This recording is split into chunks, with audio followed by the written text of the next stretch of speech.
So I received a message again on WhatsApp today, but I want to, before I go to that message, I want to read the previous message and then talk about my response to those messages from the same person. He says he writes from Apanga. So on the 8th of September, he sent this WhatsApp message and he reads, "Good morning, good evening. My car is Peugeot 307 with TU5 JP4 engine, but my fuel economy has never exceeded 22 miles per gallon, even on highway. I use a tire size 195/65, rim 1591H, speed rating. What could possibly be the problem?" And down here, I was asking, I told him to check, subscribe on my YouTube channels, that I will respond there and you get the notification. He said he has already done that and they wanted to know my workshop in Abuja. Well, like I told you guys, but I don't run workshops. It's only on weekend when I have time. I will work on other people's cars when I have the time and when I want to. You know. So moving on. Done. Okay, so I responded to that first video and uh so I'm trying to remember what I told him. Well, let's go to that message again. In fact, I'm going to link my response to this message, the video I responded it with. So about the fuel consumption he was talking about. So when you read it, when you watch it, you understand. Then the second message from him, this came on the 9th of September. On the 9th of September 2020. He said, "Well done, Lion King. Your YouTube video on my question about fuel economy is quite superb. I recently installed a Belgian used or fully used catalytic converter, and the engine is running well. I used to have checked engine light on my dashboard and the high fuel consumption during initial start of engine, but since I put it, the consumption became stable and the engine is running well. No struggle, stalling or misfiring. The power is also good. I the only problems I've been having is one of my calipers holding my right wheel with ABS lights consistently on my dashboard. One electrician diagnosed it in Akwanga in Nigeria and said both the front ABS sensors are bad. If the ABS or the calipers are causing the low fuel economy, can you advise on this? How do I go about the sensors? How much are the sensors and the calipers? My problem is that in Akwanga, there are no professional Peugeot mechanics. The ABS light used to come on and off, but after some time, it came on permanently. A mechanic said one had brake pads are the cause of the ABS light. Also, I responded to this query or questions and uploaded the video on YouTube. So I also link my two response on this under this video. I'll post the link here that you guys can go and watch it to understand my response to him. So today I now got this message. This is the third message from the same guy. You read, "Good day, ranking. I've reduced the engine oil from my engine by 1 liter. Uh, have I talked about this? Let's see. Uh, uh, uh, something I'm missing here. Okay, no, now this is the third question. Yeah. So this is the third one I received from him, and it is, I recently serviced my Peugeot 307 with 5 liters of total engine oil. Today, I started seeing a rectangular shaped yellow light on my dashboard and a message on my screen that I should check oil level. What could be the problem? There's no leakage anywhere. I also used to see low oil pressure message. So, I also responded to this one, so making it how many? 3 videos to this guy. So I advise him on what to do. So I would also try and link my response to this video under and the what's it called? The video description. Okay. I'm actually inside my car and it's getting hot here now. So this is the best one I got today. So he said, "Good day, Lion King. I've reduced the engine oil from my engine by 1 liter. That yellow triangular light and check oil level message coming up when I turned the ignition stopped coming up even before I reduced the engine oil. It actually used to come up whenever I turn the ignition and go away seconds after. It wasn't actually permanent, so someone told me that it was coming up because I reset engine service light counter a week after the service. Anyway, I don't have any of such issues again. What I experience now is that my exhaust makes some light short sounds like gunfire. Um, I hear the gunfire like sound around the engine area too. I suspect spark plugs. My fuel mileage is actually not bad because when I reset it day before yesterday, while on a smooth highway, it was going up to 25 miles per gallon, and that is short circuit movement. I'm sure that when I move with it 100 kilometers, I'll get up to 40 miles per gallon. I think the low mileage I experience sometimes is because I move on gear 1 on very rough, bumpy street for almost 10 minutes each time I'm coming out of my house. Okay, so this is the one I've not responded to. Okay, the video I told you about check oil level. Like I told you then, that the best way to deal with this when you know for a sure that, or even if you are not sure, that you probably put more quantity or excess quantity of oil inside your engine. The best way is to drain everything out. Look for a clean container. I don't know if that's how you did it.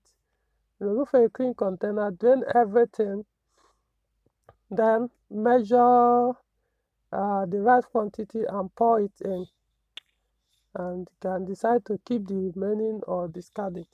So but you say you drain 1 liter and okay. About the triangular sign, I don't know what how you put it before. You were saying, let me read it, because what you're saying now is a little different from this one. Today I started seeing a rectangular shaped light on my dashboard and message on my screen that I should check oil level. What could be the problem? And also used to see low oil pressure message. So when you look at this, not it didn't specify exactly um, how all the issues were resolved. Remember, you said oil pressure, oil low pressure warning sign, and also the warning to check your oil level and the rest. So I remember in that video I talked about a lot of things like what excess oil can do to an engine, and how that could also be the cause of all this warning you are getting, or it could be a fake oil filter, or it could be that something is wrong with your oil pump, or your crankshaft journals, stuff like that. I did mention that, but I told you start with, since you started seeing the issue as soon as immediately when you change engine oil and overfilled it with excess quantity.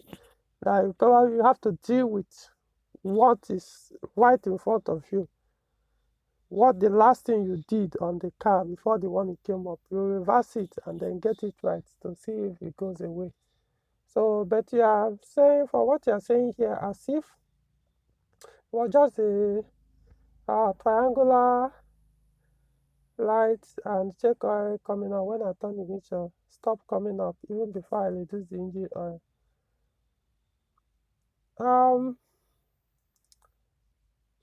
well, before you reduce engine oil, I think I also mentioned that what could cause it are the oil switches, level, engine oil level switch, and or is it sensor on switch? I've forgotten. On the engine oil pressure sensor or switch. Two of them can cause it. I don't know if it was in your video I mentioned it or the other. So if the issue stopped by itself before you reduce the oil, I don't know what else to say. What about the oil insufficient warning? Oil pressure insufficient warning. Is it still there? Anyway, so moving on. Let's assume that one has been fixed. Though I will say something else before I close this video or end it. I'll mention something about this oil level thing or how to get it right next time. Now let's talk about the one you talked on the exhaust. You said it makes sound like gunfire. Yeah, probably are you talking about misfire? Engine misfire. You say it appears it's coming from the spark plugs area or chamber. So in other words, I want to believe what you meant is engine misfire. Since it's not coming from the exhaust, otherwise I would say what you meant was the exhaust is bad or leaking or one of the mufflers are broken, stuff inside are broken and making that. So if it's engine misfire, then the fuel consumption will be high. Like you posted in the other messages, was it the first message you sent that you have never gotten close to 22 miles per gallon? Or that's the maximum you've gotten? I think that's what you said. Which I told you in my response video that it's very bad for that for this engine to be giving out this kind of economy. However, I also pointed out that other form factors can cause it, which could be a driving style. But if your car is actually misfiring, no matter how good you drive, no matter how um, less you press the accelerator pedal, no matter how good you do your manual gear change, it's always going to consume more because that misfire means something is wrong with your combustion, which could come from the spark plug, the fuel injectors, carbon buildup, and carbon deposit on the intake valves, exhaust valves, and mostly the intake valves. I mean, the exhaust valves can also cause it, and the carbon on the pistons. So yeah, carbon deposit and do all those things. So misfire. If you are talking about misfire issue, you have to find out what the scanner says. Start from there. If you scan the vehicle, if truly is misfiring, it will tell you which of the cylinders, whether it's all the cylinders or one cylinder or undetermined cylinder that's randomly. It will point it out. It will help you to know what next to do. So if it's specifying one or two cylinders, you can now focus on those cylinders and check if the plugs are bad. Then you can also change the whole plugs. Don't bother changing only two. However, when you are troubleshooting this kind of thing, you can get a spare plug. Remove the one you showed on the scanner, the cylinder that you showed on the scanner. Remove it, put another spark plug on that one. Then See, drive the car. The spark plug, we are sure that is okay. See if drive the car, see if the issue has stopped. If it has stopped, then change all the plugs. The idea of changing only one bad plug and leave the rest doesn't make sense. Once one start dying, the rest will follow suit. It's a matter of when. Unless I was physically damaged of the engine or something. Or whether engine, that is not necessary that they are weak. It's just that something broke it or something. And then you probably may change only one. Or maybe oil damage it. Oh, so you understand what I mean. Where you talked about your fuel consumption, you say you move on gear one. That could be the reason. Um, yes, the lower gears will always consume more when you stay longer on them. They are just gear one and gear two is just there for to get the car off and then get some momentum before you now switch to three, four, five, six, depending on how many gears. I'm talking about manual now. So, but what I have noticed is not everybody actually know how to drive manual. You know, some people you'll be surprised. Even even from stationary, they move the car with gear two, manual. You know, they move it with gear two. See, I've met a lot of people who always tell me that's how they were taught how to drive manual cars. Like gear one, according to them. In fact, one was telling me, other one or two people saying that they are driving, what's it called? Is it tutor or instructor? Tell them that gear one is only when you are stuck. Maybe the car is stuck in the mud, or maybe you are uphill or something. It's just like what we used to call in SUV back then, auxiliary gears, something like that. I've forgotten. So when the car is stuck and the normal gear one cannot pull it, you switch it to that auxiliary gear, it pulls it out with high torque. So that's what they said. They are driving in. I mean, they went to driving school. This is not like private individuals, driving school, going through driving lessons, and they were told, don't move your car with gear one from stationary, use gear two. So it can be that bad. Ignorant, teaching, passing the wrong information to another ignorant person. And it continues. The same person will drive manual for 10 years. And out of that 10 years, he has killed clutch maybe more than 20 times. Or more than 20. Yeah, within 10 years, he killed clutch more than 20 times. And he will still boast to you that he has driven manual before they born your father. And so you can't teach him how to drive. Or you can't tell him you know how to drive better than he does. Yet he has killed clutch 10 times. The only time you not know is when you sit behind him as he drives. You realize he's probably one of those that move manual cars with gear two. So all these things can affect your fuel consumption. If you move a manual with gear two, yeah, it's going to burn off all your fuel. It will burn it. See what? Understand this. Once your engine, that's why I say manual is so good that you make a lot of mistakes and also perfect your driving skills. Once you put a wrong gear on a manual, your engine immediately will tell you. You find your engine start struggling. You start doing ka. Let's assume you are on gear two. You push your car to, let's assume you push it to maybe 40 kilometers per hour, right? And then from gear two, you now shift it to gear five. Your car is doing 40 kilometers per hour or maximum of 50 kilometers per hour. You now push it to gear four or gear five. Of course, immediately what you start getting, the engine will start telling you, giving you feedback immediately. Hey, this is the wrong gear. You are messing me up. You find the engine start struggling. It will take a while for it to eventually pick up. All that time he's doing that, he's burning. That's the kind of fuel he's burning at that time. You can't even compare it to what it takes to start a vehicle, cold engine. So it all depends on how you move. Gear one is good when you are taking off from standstill. Then When you're on a very rough road with potholes and all those things, and you know you can't do, you know, that you cannot do more than 20 to even, okay, let's say maximum of 30 kilometers per hour.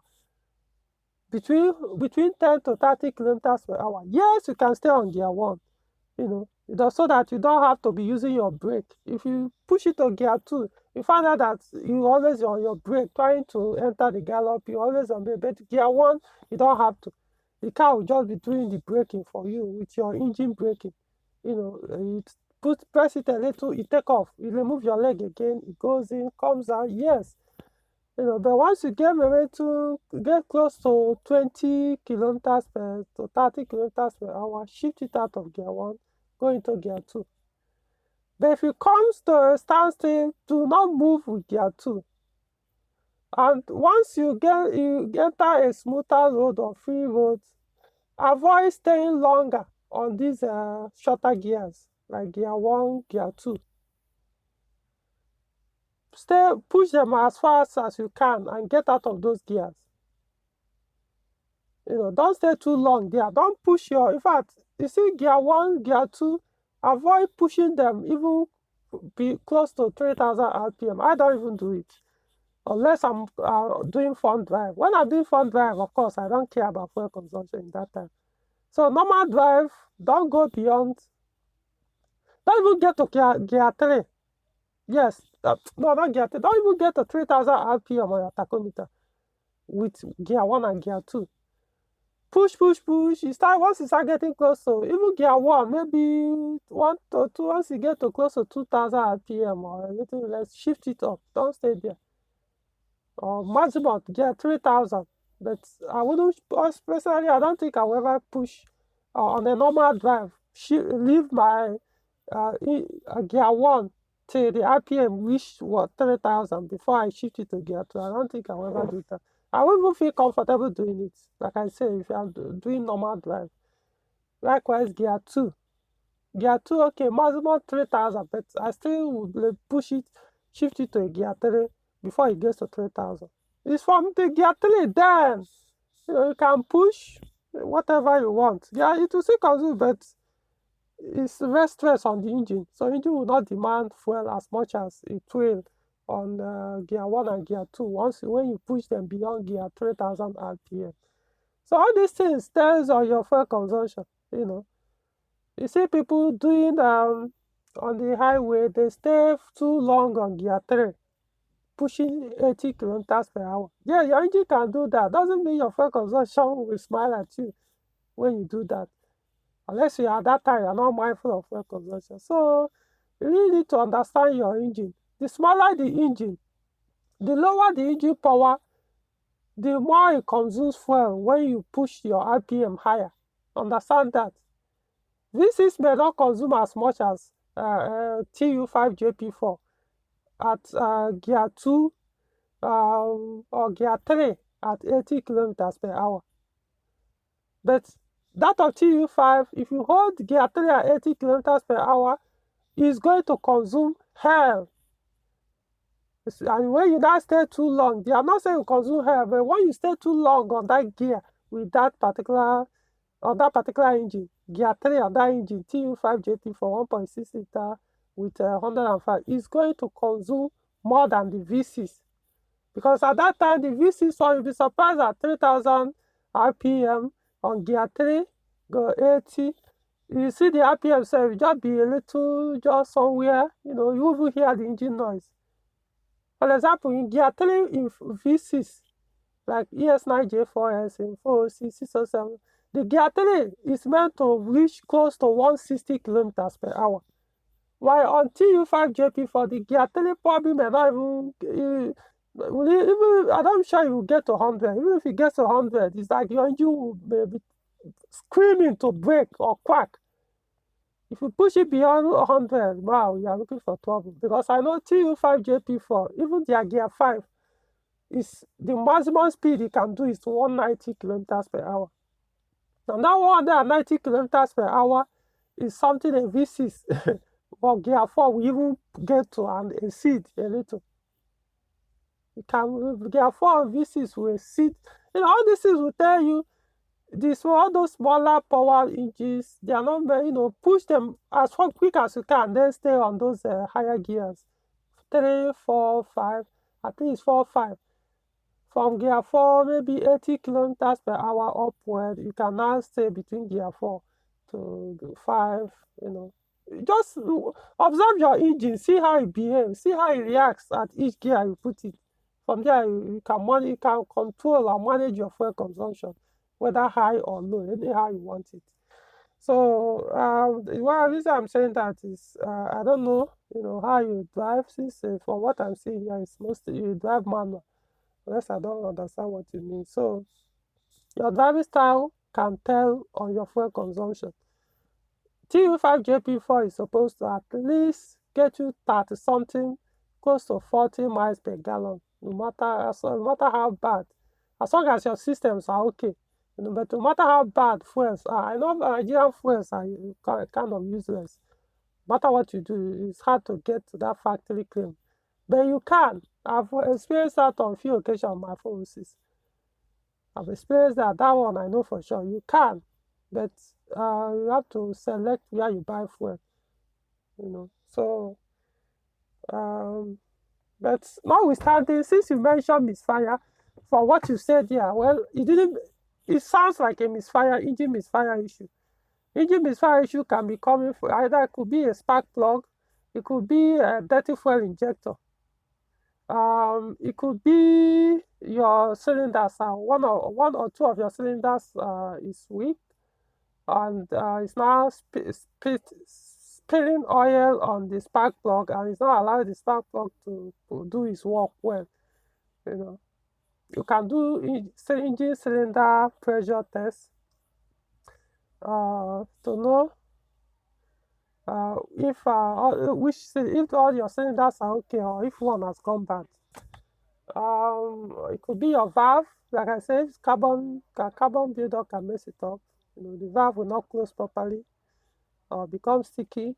I mean, the little things you can do is, like I said, start with scanning. Scanning will tell you if which of the cylinder that is misfiring, or if it's all of them, or if it's just random. It comes up on any cylinder that it wants to every once in a while. And then, it could even be a fuel pump. A weak fuel pump will cause misfire sometimes. Yes. Yeah, it will. When the pressure is less than 50 psi, as far as that engine is concerned, and as far as Peugeot 207 is concerned, yeah, if you try to push it out sometimes, it will misfire when the pressure is low. Even your fuel pressure regulator can also cause it when it's bad. It will cause engine misfire. So, start with scanning, honestly. Start with that. But of course, not everything will come up on the scanner. If fuel injectors are dirty, it will show. It can only tell you cylinder misfire, cylinder 2, cylinder 3, cylinder 4 misfire, stuff like that. But it won't tell you that your fuel injector is bad. But what it does, it will limit your diagnosis, so that you could now focus on that cylinder, deal with everything there, service the fuel injector there, check the plugs and the rest, check your cylinder, check if there is oil on the spark plug, check if water entered that place and fill up that hole on the spark plugs, and it's no longer allowing the spark plug to function. If possible, check if it's the ignition coil. It will also warm, but I've had calls where I diagnosed 307 with this your engine, and ignition foil. No, it wasn't even 307, it was 206 with this TU5 JP4. Did the scan work? It was just saying all the cylinders bad. I think it was all the cylinders. I was just saying misfire, misfire, misfire. It didn't say anything about ignition coil. We did everything. It was just, in fact, it wasn't necessary. In fact, it wasn't even misfire. So it was just rough idling. It was as if only one or two cylinders were running the engine. No power, nothing. So it was showing signs that some plugs are not working, or some fuel injectors are not working, or all of them have problems. So in fact, I got a point, I was like, okay, probably we could let's swap this coil, even though it didn't say anything or show anything concerning ignition coil.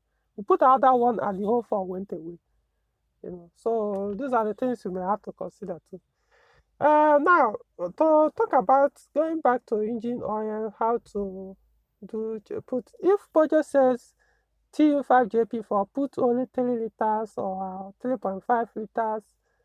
Um, I know it could be difficult to measure when you buy a 5-liter oil container and you want to pour in. It may be difficult to know which one, where will the 3 liters be.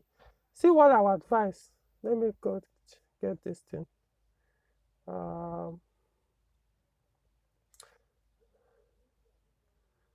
okay. Now, look at this container now. Now, this is 1 liter. Total was 5,000. So, what I do in this case is this. Have this container. Of course, you can use any 1 liter container, but I just prefer the one for engine oil, or even though the content will no longer be. So, if you don't have this, you can go to any workshop. It doesn't have to be Peugeot. Just go to any workshop, even if it's not total one. Just look for a 1 liter container, maybe from a different oil brand of engine oil, Mobil, whatever. Get the 1 liter can. If you can't find one or you don't trust one, just go and buy this particular oil. At least it's among the cheapest. This one, or you can get the 20W50 Classic. I think that's the cheapest. Buy that 1 liter, maybe because of 1,000 naira or less than 1,000. I've forgotten. I know the 20W50 used to cost like 1,000 before, or 800 naira. Forgotten. So buy one. Empty what is inside, because of course this engine oil is not supposed to enter TU5JP4, a healthy TU5JP4. Empty what is inside there. If you want, throw it away. If you want, dash it out. The most important thing is to get the container. Of course, there are other total oil in 1 liter container, but I want to suggest the cheapest one, because you have the container, not the content.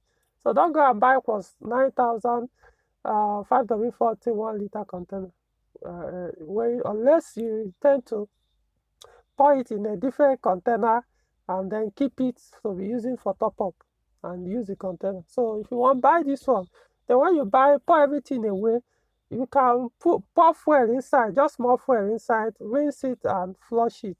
It will dry off after maybe an hour or two, or less, depending on how thorough you do the rinsing, so that everything goes away. You don't need any remnant of that.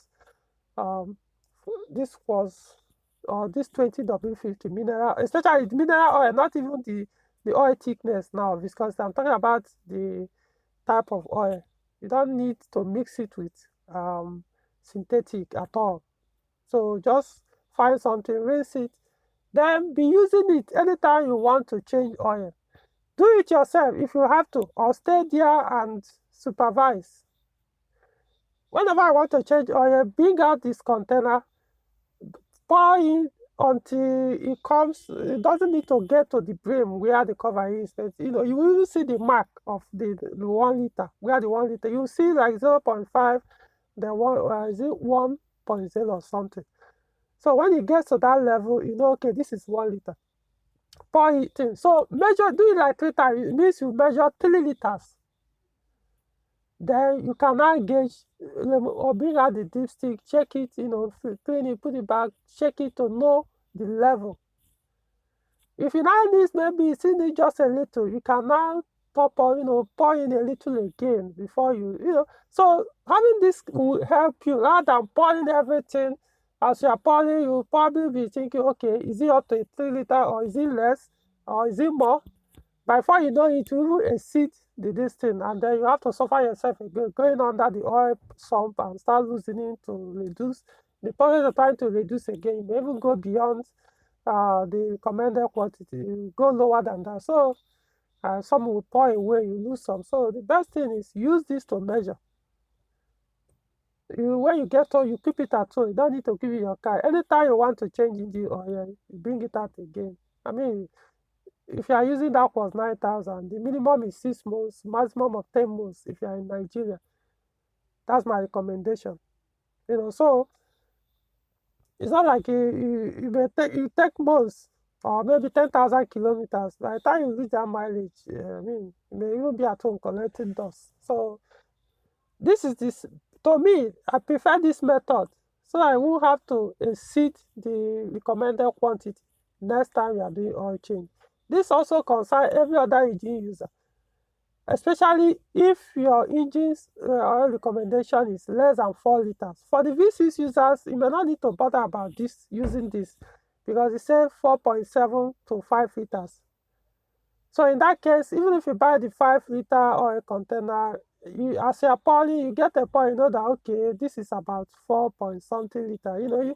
You can tell when it's only remaining maybe a liter or half a liter. So that's why so you don't have to bother yourself if it's the V6 or so. But for any other engine, like that is recommended less than 4 liters, please use this. So if it doesn't make sense, look for another way of doing it. I'm just trying to save you the headache. Excess oil will damage your engine. No joke.